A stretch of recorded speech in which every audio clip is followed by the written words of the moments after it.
Om Namo Narayanaya.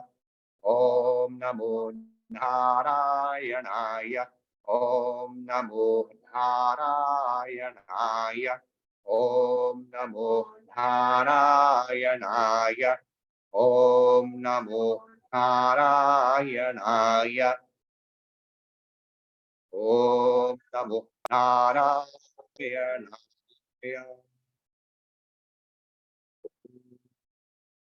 Shanti, Shanti, Shanti. Om Om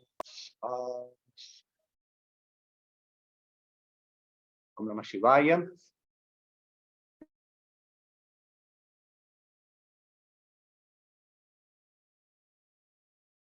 Porque estábamos aquí, bueno, en otro espacio, en el sur de Argentina, en San Martín de los Andes. Ahí he perdido las camaritas del Zoom. ¿Qué ha pasado? Si alguien me pone en el chat si se está escuchando bien, sería bueno para saber que estamos llegando. Re lindo. Bueno, ahí pone Lili. Sí, estamos en un lugar precioso. Se llama Ashram Prema, es el ashram de Swami Premananda. Alguien me preguntó, ¿y te pusiste un ashram? No. El ashram hace mucho que se llama Ashram Prema, y es de la línea de Integral Yoga, que es de la línea de Swami Satchidananda, un discípulo directo de Swami Shivananda, y que bueno, el destino nos trajo aquí a compartir con Mirabai, que es la directora de este ashram. Hicimos ahí una linda integración, maravilloso, que nos sentimos como en casa, porque, bueno, enseñan la esencia, lo mismo que uno venía acostumbrado también en los espacios donde bueno, uno solía estar y formarse, y aquí encontramos el mismo espíritu, la misma esencia. Estamos ahora en medio de un profesorado que imparte Mirabai con un equipo de profesoras, el profesorado de Integral Yoga, y bueno, y estamos dando una actividad, colaborando, y vamos a dar también un retiro en conjunto con Mirabai, y también Swami Shiva Priyananda, que va a ser el fin de semana que viene, 24 al 26 de marzo. Todavía hay algún lugar. Espacio es precioso, el sur de Argentina, así como el sur de Chile es maravilloso, la Patagonia, mucho verde, mucho cielo, aire muy puro, bueno, lagos, montañas, es un ambiente ideal para la práctica. Así que el que quiera averiguar para acercarse puede hacerlo, todavía queda espacio para este retiro. Vamos a continuar con el Sadhana Tattva. Bueno, una serie de 3 instrucciones que son a trabajar gradualmente. Voy a leer algunas de las anteriores. Estas 32 instrucciones las estamos trabajando. Déjenme arreglar unas cositas de la pantalla.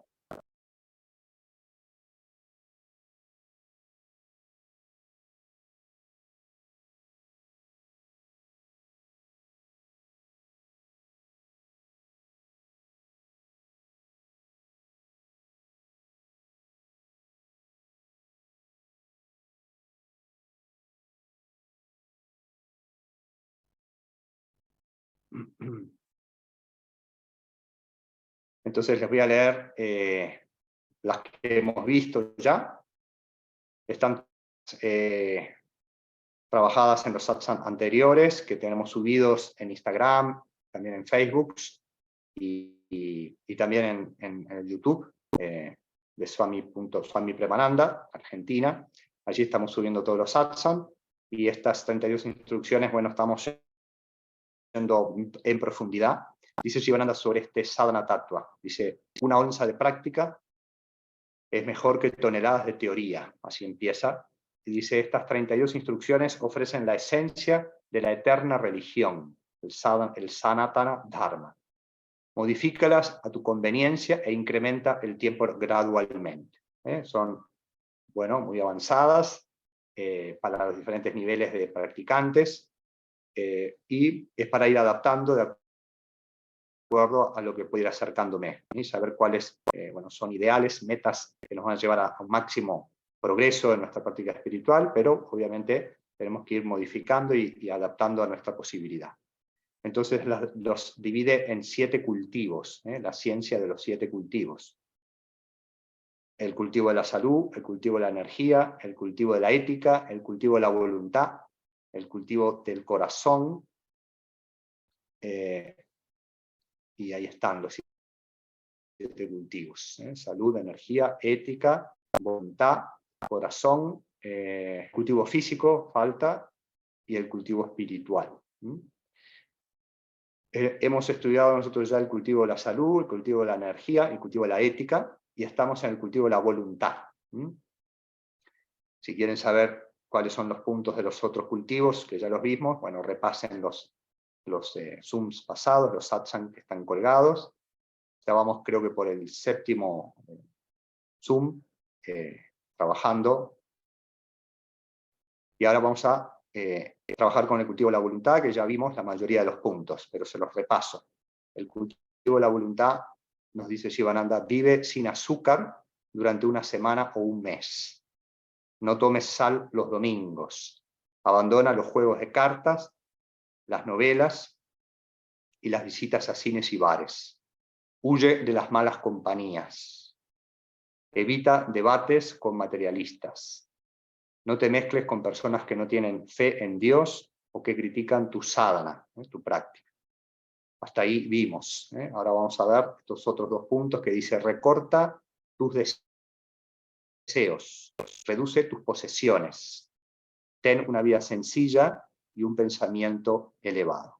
Aquí vamos a trabajar con estos 2, recorta tus deseos, reduce tus posesiones, ten una vida sencilla y un pensamiento elevado. Está todo relacionado con el concepto del deseo y del abandono o la reducción gradual de los deseos. La reducción de las posesiones es una observancia, en realidad es algo que bueno, debemos evitar en los yamas y niyamas, que son las normas éticas y morales que nos trae Patanjali para lograr luego la iluminación. Se dice que hay 5 yamas, cosas que no debemos hacer, y 5 niyamas, cosas que sí debemos hacer. Las yamas, lo que debemos controlar o no hacer es dañar, no dañar a nadie, no mentir, no desperdiciar nuestra energía, especialmente la sexual, no codiciar y no acumular, que se llama aparigraha. Y a esto es lo que se refiere en el punto de no reduce las posesiones. No acumular es también no poseer. Lo que no se refiere a no tener cosas, sino no acumular innecesariamente. Porque, bueno, eso va a generar apegos y cargas. Y el objetivo de la vida espiritual es poco a poco ir liberándonos de apegos, porque son cargas y nuestra mente va a estar siempre aferrada a esas posesiones. Y no tiene tanto que ver con el no tener cosas físicas, sino librarse del sentido del yo y lo mío, de esto es mío. Ser generoso, compartir, y por supuesto también no acumular. Pero vamos a concentrarnos más en el concepto que nos pide Shivananda: reduce tus deseos. Después termina esta sentencia, estas 2 ítems, diciendo: ten una vida sencilla y un pensamiento elevado. Eso es como una máxima, ¿no? Vida sencilla, pensamiento elevado. En la medida que vamos elevando nuestro pensamiento, bueno, vamos comprendiendo que no es necesario tener una vida cargada de lujos, y que cuanto más lujos hay, más debilidad de la mente hay, más apegos y más ataduras. Y dice: recorta tus deseos. Vamos a trabajar con este concepto, que es un concepto básico de la espiritualidad, que está en todas las tradiciones, que a la mente no le gusta mucho escuchar, no es muy popular, digamos, este concepto. Me gustaría escuchar más que nos dijeran que podemos cumplir todos los deseos y que ese es el objetivo de la vida.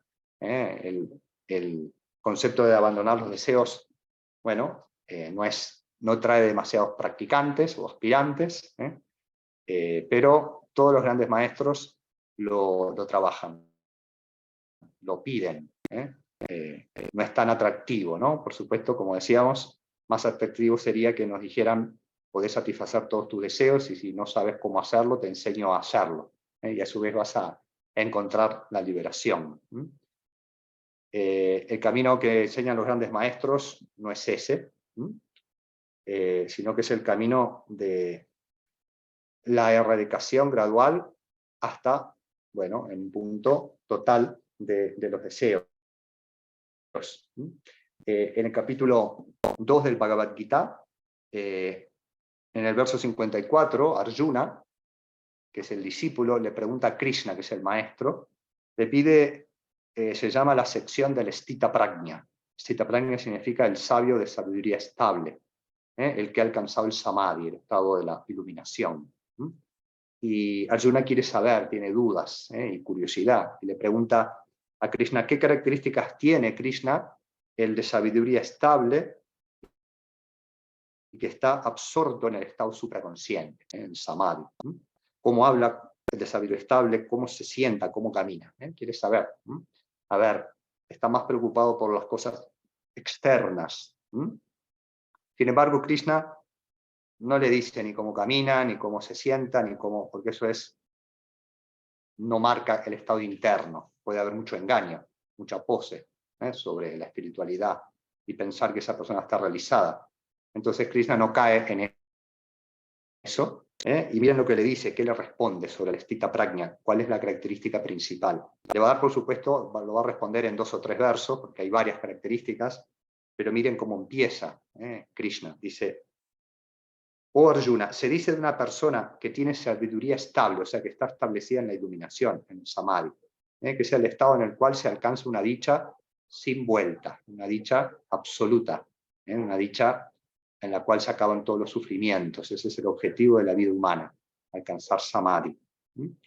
Entonces se dice de una persona que tiene sabiduría estable cuando ha abandonado completamente todos los deseos de la mente. Dice: Tajahati yada kaman sarvam. Kama sarvam, todos los deseos. Sarvam quiere decir todos. Aquí va ya al extremo. Todos los deseos hay que abandonarlos para alcanzar sabiduría estable. Dice: está satisfecho en el yo. Y después dice: bueno, no lo agita la adversidad, no ansía placeres, no tiene apego, miedo ni ira. Está en todos lados sin apego. Y así. Pero comienza marcando esto que nos pide Sivananda, que es la esencia de la espiritualidad que todos los grandes maestros, desde Buda, Krishna, el propio Cristo. Ahora vamos a ver también, para comenzar el análisis, vamos a trabajar con algunas citas, primero dichos generales de grandes pensadores sobre el tema del deseo, y también citas bíblicas para ver que no es un mandato únicamente de los yogis de la India que quieren que no disfrutes nada. Al contrario, quieren que disfrutes la dicha mayor, pero para eso hay que controlar la mente. Y vamos a ver que en realidad el secreto no es la aniquilación de todos los deseos, porque a nuestro nivel necesitamos, sino es el control, el encauzamiento de los deseos y no ser esclavos de ellos. Entonces, vamos a trabajar con algunos dichos de la sabiduría popular y de sabios y de pensadores, no todos yogis. Lucio Aneo Séneca dice: no es pobre el que tiene poco, sino el que mucho desea. A veces pensamos que desear mucho y tener cumplir todos los deseos nos da libertad, y podemos ser muy ricos, pero en realidad, y a su vez el que no tiene es pobre. En realidad, dice Séneca, que pobre no es el que tiene poco, sino el que mucho desea. ¿Por qué? Que, bueno, es pobre espiritualmente. Bueno, existen casos en la humanidad de sabios en todas las tradiciones que están completamente desposeídos, no tienen absolutamente nada, cumplen al máximo lo que pide Jivananda, no tener posesiones. En realidad Jivananda dice reduce las posesiones. Entonces, por supuesto que es posible estar en un estado de no tener nada y no por eso ser pobre, al contrario, ser rico espiritualmente. Existen yogis que viven completamente desnudos, en los Himalayas, en las nieves, o en los desiertos, diferentes místicos, y son absolutamente, dice Shivananda, son ricos. Sin tener nada, son ricos porque están libres de sus propios deseos. Dice un proverbio chino, las grandes almas tienen voluntades, las débiles tan solo deseos, y son arrastrados, digamos, por el deseo. El Buda iba muy directo. Él decía, mata el deseo y serás feliz.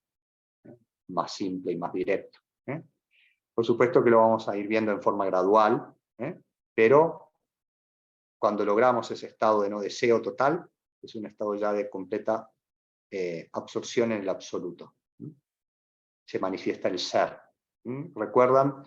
Hay una definición de yoga de Patanjali que dice yoga chitta vritti nirodha. El yoga es la suspensión de todos los vrittis y movimientos mentales.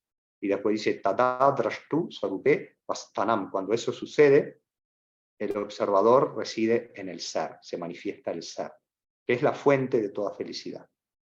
Entonces, cuando hablamos de matar el deseo, es aniquilar el movimiento mental.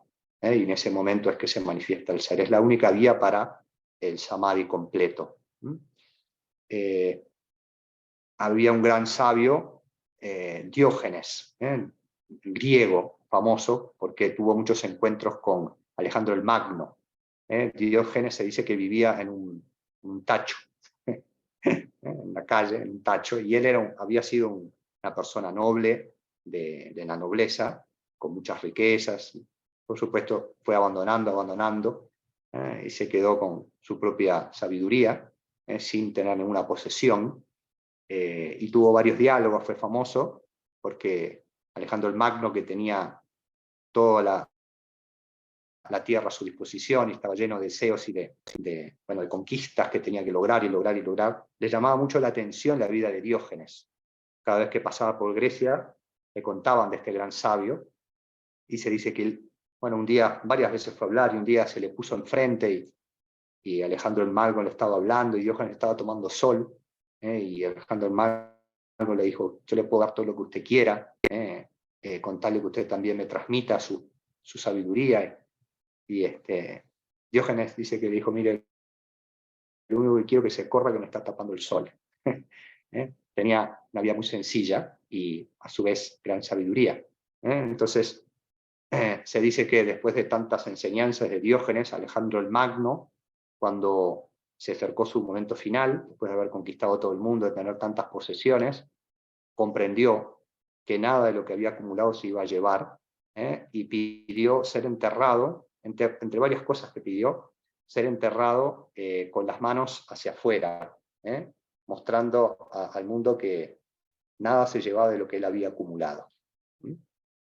Y en un diálogo de los tantos, Diógenes le dijo, soy más grande que usted, señor, porque me he deshecho de más de lo que usted ha conseguido. Esto le dijo Diógenes. Se ha deshecho, y Diógenes de todas sus posesiones, de todos sus apegos, mientras que Alejandro el Magno iba acumulando y acumulando y acumulando, hasta que después comprendió que nada de ello se podía llevar. Y Sócrates también era un gran sabio, y se dice que a Sócrates le encantaba pasear por los mercados, en esta época serían los shopping centers, y un día mientras caminaba con sus amigos y discípulos, le preguntaron por qué le gustaba tanto hacer eso, caminar por los mercados, por los shopping, digamos. Y Sócrates contestó: me asombra ver todo lo que la gente necesita y yo no. Shivananda dice en uno de sus libros: caminá por el shopping, por el mercado, no compres nada. Mirá, podés mirar, pero realmente pensá, ¿qué necesito realmente? Después se dice que Aristóteles tiene un dicho que dice: considero más valiente al que conquista sus deseos que al que conquista a sus enemigos. Ya que la victoria más dura es la victoria sobre uno mismo. ¿No? Ese concepto está en todas las tradiciones.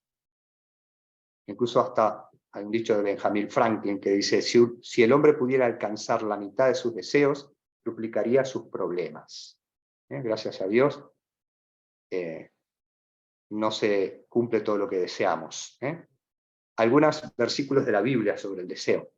En Gálatas, San Pablo, que es un gran yogi, dice: así que les digo, vivan por el Espíritu, y no seguirán los deseos de la naturaleza pecaminosa. Vivan por el Espíritu, y no seguirán los deseos de la naturaleza de la mente inferior, que es donde se encuentran aquellos deseos que tenemos que ir abandonando, los más densos, los más, digamos, mundanos.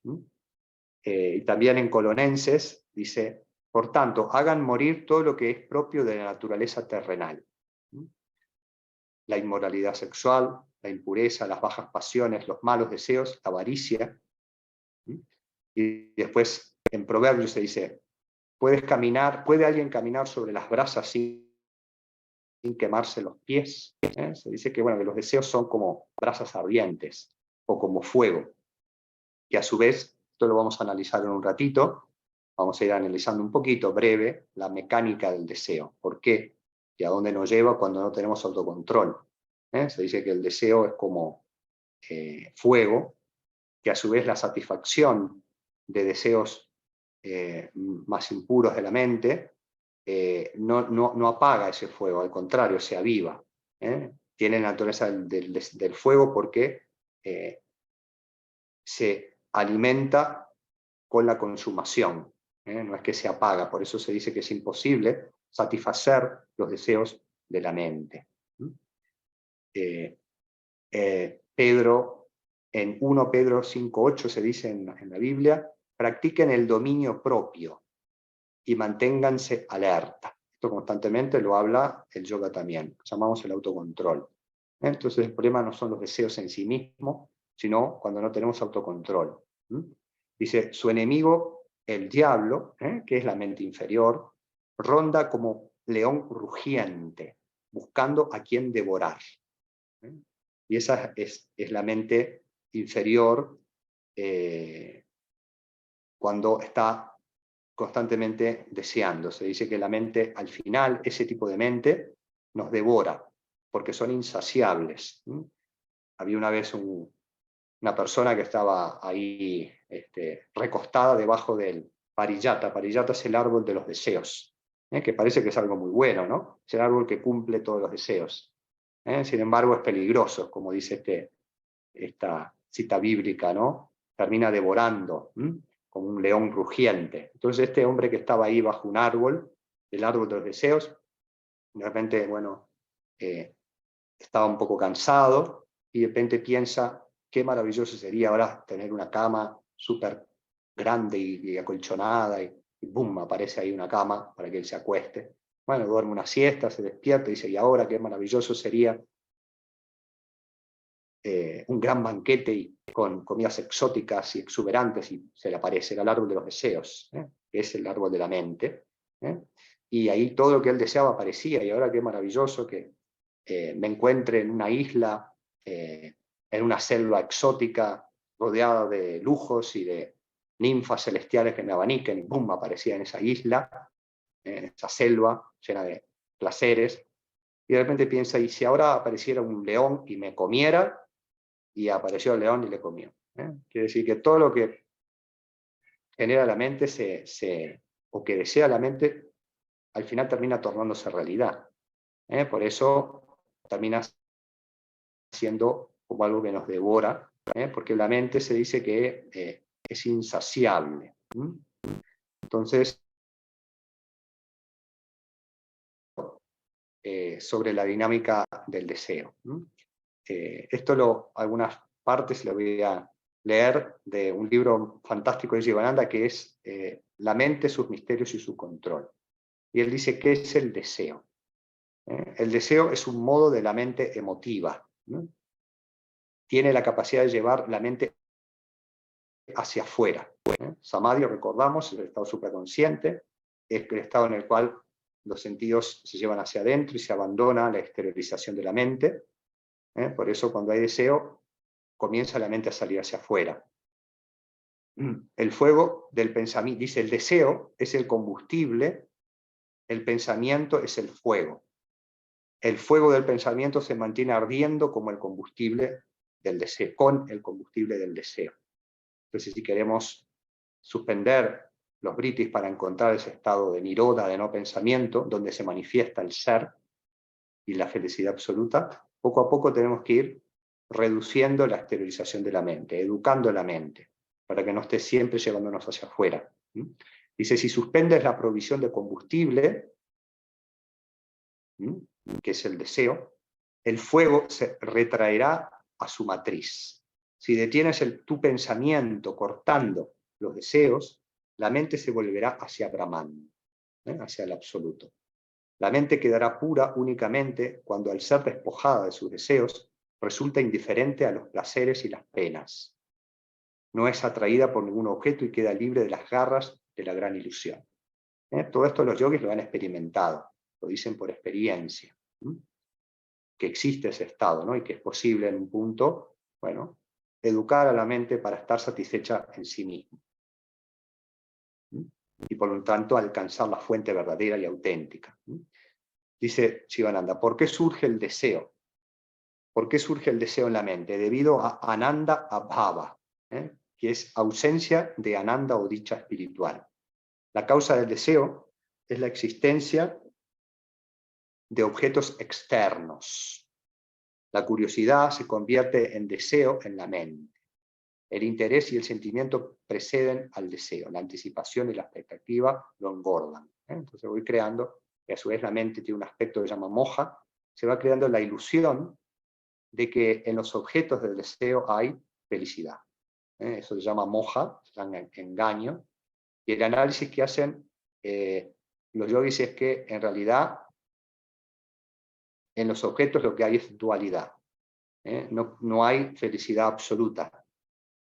Lo único que hay es dualidad. Puede haber un poco de felicidad, por supuesto, por eso recurrimos y corremos detrás y experimentamos, por supuesto, un placer y un grado de felicidad, pero es una felicidad muy limitada, muy pasajera, incapaz de darte una satisfacción absoluta. En los objetos se dice hay dualidad. Hoy día, cuando hablamos de objetos, hablamos de cosas que consumimos, proyectos que tiene la mente, contactos con personas, todo lo externo, digamos, ¿no? Entonces se dice, la fuente verdadera de felicidad no se encuentra en nada externo, sino se encuentra en el ser, que es tu verdadera naturaleza interna. Dice Shivananda, la primera taza de leche caliente te da placer, la segunda disgusto. Después que terminó el disfrute, llega tripti. Tripti es un grado de satisfacción. Entonces, ¿qué está diciendo aquí? Que, bueno, nosotros por engaño creemos que la felicidad la obtiene el objeto. Si fuera así, estaríamos ya satisfechos. Si un objeto me diera felicidad absoluta, no necesitaría seguir corriendo tras más objetos. A su vez, se dice, en los objetos no hay, son duales. Hoy día te hacen feliz, pero mañana te pueden hacer intensamente sufriente, te pueden dar mucho dolor. Piensen, por ejemplo, en un helado, ¿no? Qué felicidad comer un helado, ¿no? Parece que sí. ¿Siempre te va a dar felicidad? No. Primero que ese mismo helado, si empiezas a comer un helado, maravilloso, muy rico. Segundo helado, qué rico. El tercer, qué rico. El cuarto helado, qué rico. El quinto helado ya no te vas a ver a nada más que a dolor. Y si te siguen dando helado y helado y helado, eso se convierte en una tortura. Entonces no hay absoluta felicidad allí. Es una felicidad muy finita que a su vez se transforma en dolor fácilmente cuando no tengo autocontrol.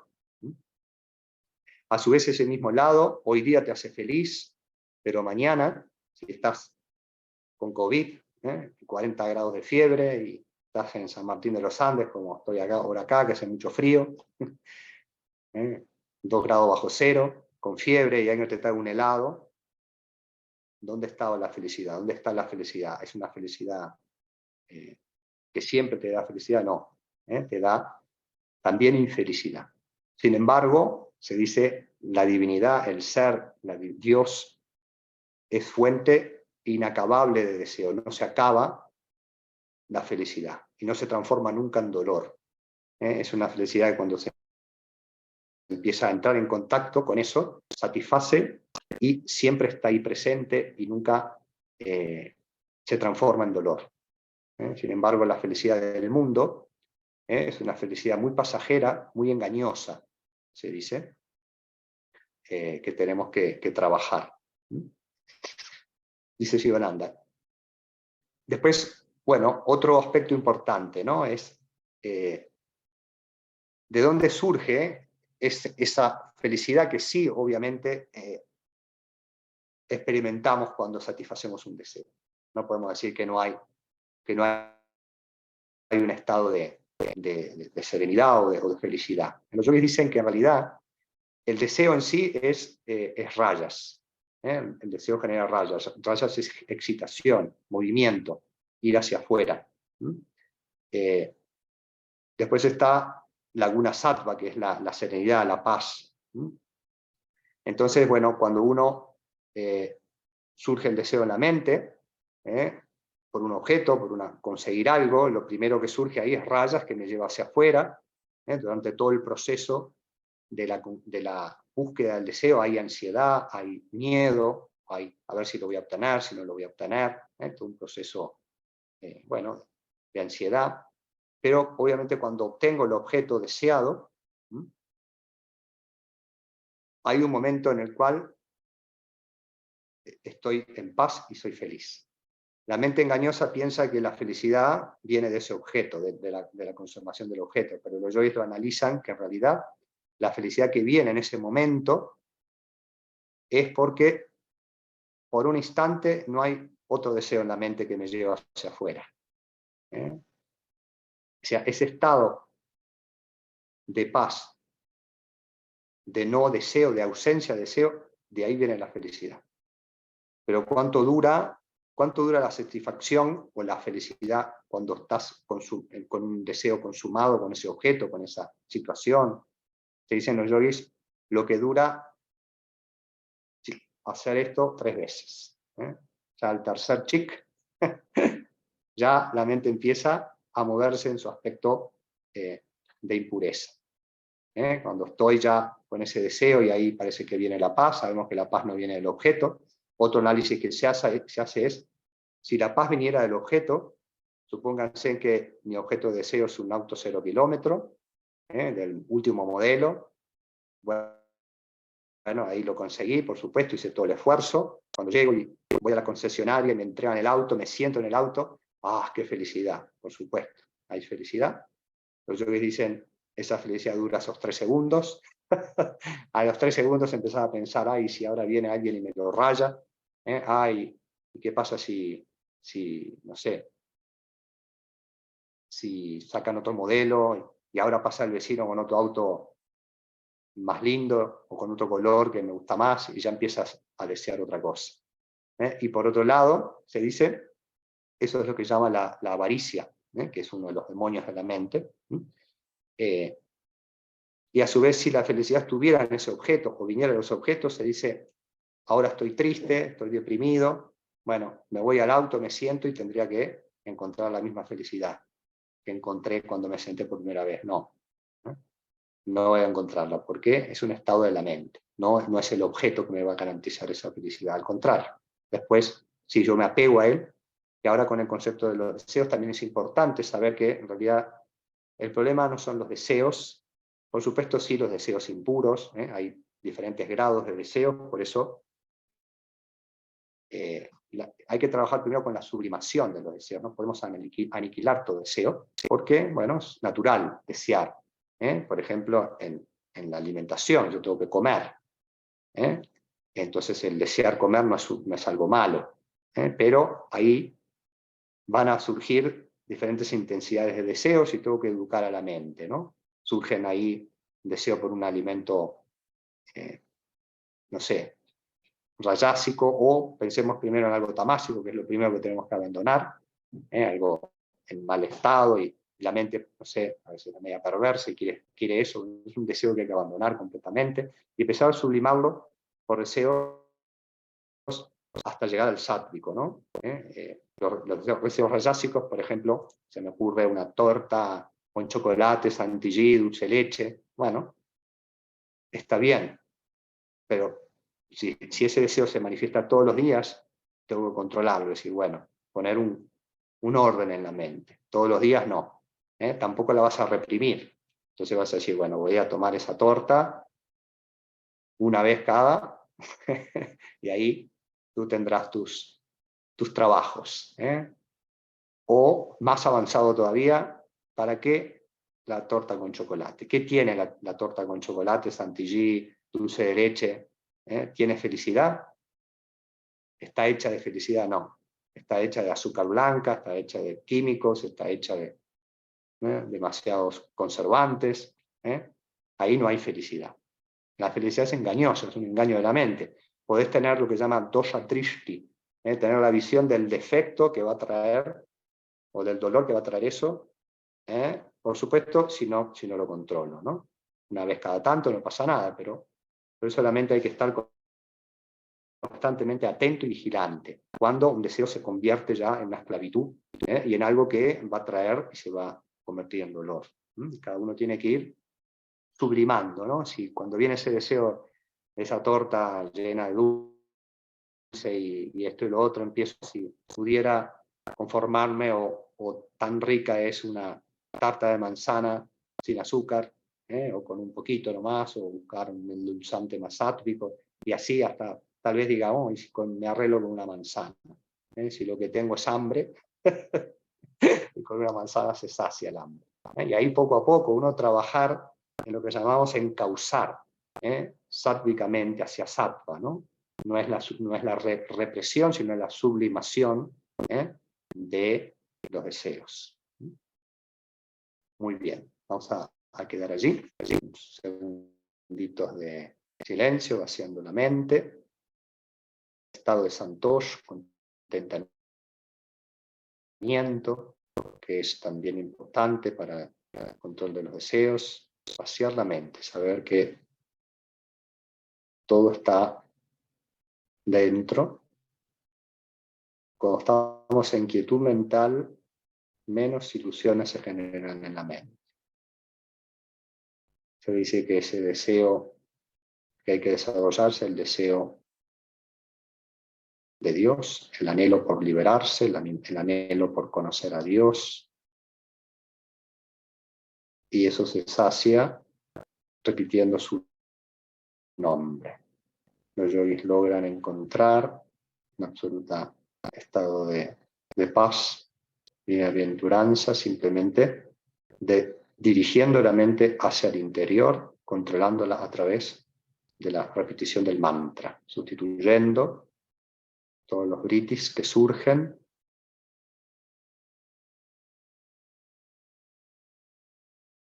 y de esa unión con el nombre de Dios y de esa quietud de la mente va a surgir el amrita. El amrita es el néctar, de donde brota la verdadera felicidad. Esa felicidad que nunca se convierte en dolor, sino simplemente en paz, en dicha.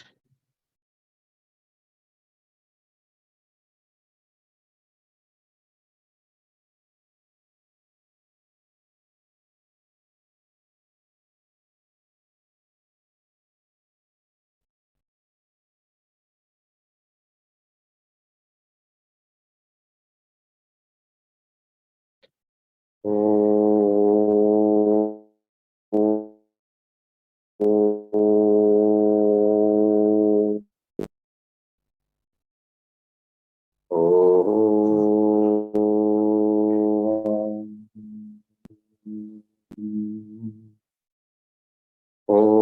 Trayambagam Jajamahe Sugandhim Pushtivardhanam Uruvarukamiva Bandhanan Mrityor Mukshiyamamritad.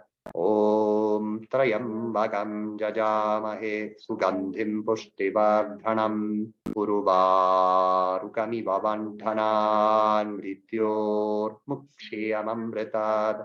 Om Akam Jajamahe Sugandhim Pushtivardhanam Uruvārukamiva Bandhanan Mrityor Mukshiyamamritat. Asatoma Sadgamaya Tamasoma Jyotirgamaya Mrityorma Amritangamaya. Om Purnamada Purnamidam Purnamudachyate Purnasya Purnamadaya Purnamevavashishyate. Om Shanti Shanti Shanti. Om Paz Paz Paz. Oh adorable Dios de misericordia y amor, te saludamos y nos postramos ante ti. Tú eres omnipresente, omnipotente y omnisciente. Tú eres Satchit Ananda. Tú eres existencia, conocimiento, bienaventuranza absolutos. Tú estás en el corazón de todos los seres. Danos visión clara, mente equilibrada, fe, devoción, sabiduría. Danos fuerza espiritual para resistir la tentación y controlar la mente. Líbranos de la cólera, la avaricia, la lujuria, el odio, el deseo y los celos. Llena nuestros corazones con virtudes divinas. Déjanos adorarte bajo todos los nombres y todas las formas. Déjanos servirte bajo todos los nombres y todas las formas. Déjanos recordarte siempre. Déjanos cantar tus glorias. Deja que tu nombre esté siempre en nuestros labios. Déjanos morar en ti por los siglos de los siglos. Por Sadhguru Shivananda Maharaj Ki Jai. Muchas gracias por participar. El domingo que viene no vamos a tener satsang porque vamos a estar en retiro, pero sí, retomamos el siguiente domingo. Muchas gracias, nos vemos. Om Om.